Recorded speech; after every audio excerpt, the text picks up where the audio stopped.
या ठिकाणी वारकरी येत असतात आणि त्या नदीमध्ये स्नान करत असतात.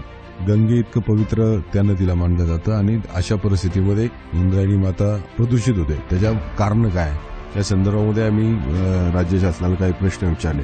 पंढरीच्या पांडुरंगाकरता, माऊलींच्या करता, तुकोबांच्या करता आपला वेळ काढत असतात. उद्या हे वारकरी रस्त्यावर आले आणि त्यांनी काही भूमिका घेतली ते सरकारला निश्चितपणानं अडचणीची ठरणार आहे. त्यामुळे सरकारने वारकऱ्यांचा अंत पाहू नये.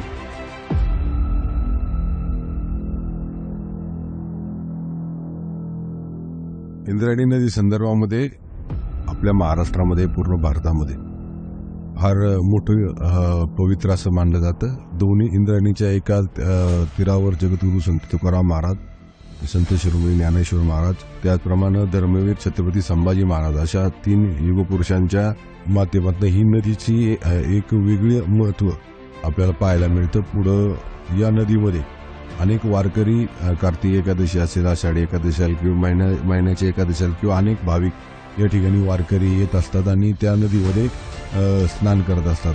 गंगे इतकं पवित्र त्या नदीला मानलं जातं आणि अशा परिस्थितीमध्ये प्रदूषित होते. त्याच्या कारण काय या संदर्भामध्ये आम्ही राज्य शासनाला काही प्रश्न विचारले.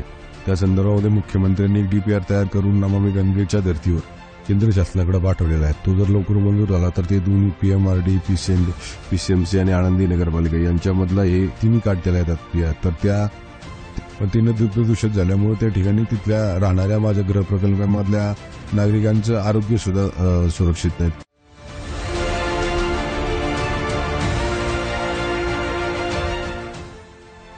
MIDCची व्यतिरिक्त मोठ्या प्रमाणामध्ये जे उद्योग व्यवसाय आहेत ते MIDCच्या बाहेर आहेत आणि त्याचं पाणी तिथल्या ओढ्यानं सोडलं जातं. ओढ्याचं पाणी नदीला येतं आणि मोठ्या प्रमाणात प्रदूषण त्या निमित्तानं वाटतं.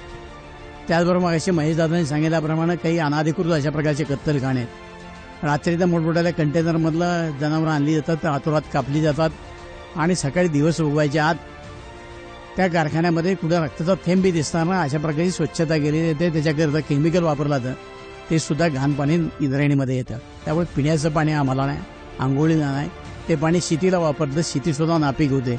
इतकं भयानक प्रदूषण इंद्रायणीमध्ये वाढलेलं आहे. मंत्रिमंडळ बदललं, मंत्री बदलला की त्याच्याकडे दुर्लक्ष होतं आणि इंद्रायणीचं प्रदूषण मात्र कोणी थांबवू शकत नाही. याच्याकरता सरकारनं काही भरीव अशा प्रकारची तरतूद केली पाहिजे, प्रोग्राम केला पाहिजे. मग आज एवढ्या मोठ्या प्रमाणात MIDC त्याचा CSR फंड आहे, तो कुठेतरी बांधकामाकरता खर्च केला जातो, कुठेतरी रस्त्याकरता खर्च केला जातो. ज्या गोष्टीचा खऱ्या अर्थानं लोकांना उपयोग नाही अशा काही गोष्टी त्यातनं केल्या जातात.